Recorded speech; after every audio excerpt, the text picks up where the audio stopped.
শেয়াল জঙ্গলের মধ্যে থেকে হেঁটে যাচ্ছিল। সে দেখতে পেল কুমির নদীর পাড়ে শুয়ে রোদ পোহাচ্ছে।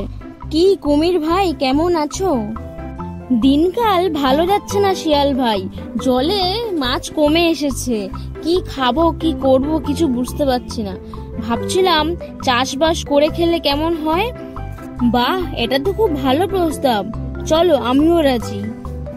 কুমির আর শিয়াল মিলে চাষ করতে গেল। কিন্তু কিসের চাষ করবে? আলুর চাষ। আলু হয় মাটির নিচে, তার গাছ থাকে মাটির ওপরে, তা দিয়ে কোনো কাজ হয় না। বোকা কুমির সে কথা জানতোই না।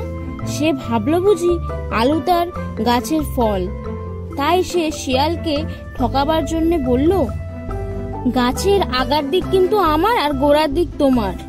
শুনে শিয়াল হেসে বলল, আচ্ছা তাই হবে। তারপর যখন আলু হয়, কুমির তখন সব গাছের আগা কেটে তার বাড়িতে নিয়ে এলো। এনে দেখে তাতে একটাও আলু নেই।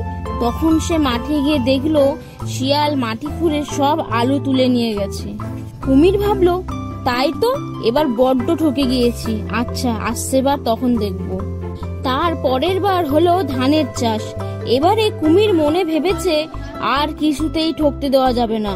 তাই সে আগে থাকতেই শিয়ালকে বলল, ভাই এবারে কিন্তু আমি আগার দিক নেব না, এবার আমাকে গোড়ার দিক দিতে হবে। শুনে শিয়াল হেসে বলল, আচ্ছা তাই হবে। তারপর যখন ধান হলো, শিয়াল সে ধান শুদ্ধ গাছের আগা কেটে নিয়ে বাড়িতে চলে গেল। কুমির তো এবারে ভারী খুশি হয়েছে, ভেবেছে মাটি খুঁড়ে সব ধান নিয়ে নেবে। ও কপাল, মাটি খুঁড়ে দেখে সেখানে কিছুই নেই। তার ভাগে পড়লো মাঠ ভর্তি খড়। তখন কুমির তো বড্ড চটেছে আর বলছে, দাঁড়াও শিয়ালের বাছা, তোমাকে দেখাচ্ছি। এবারে আর আমি তোমাকে আগা নিতে দেব না, সব আগা আমি নিয়ে আসবো। সেবারে হলো আখের চাষ। শিয়াল তো আগে থেকেই গাছের আখগুলো কেটে নিয়ে বাড়িতে বসে মজা করে খেতে লাগলো। আর কুমিরের ভাগে পড়লো কি না আখের আগা। ঘরে এনে চিবিয়ে দেখলো খালি নোনতা, তাতে একটুও মিষ্টি নেই। তখন সে রাগ করে আগাগুলো ফেলে দিয়ে শিয়ালকে বলল, না ভাই, তোমার সঙ্গে আমি আর চাষ করতে যাব না, তুমি বড্ড ঠকাও।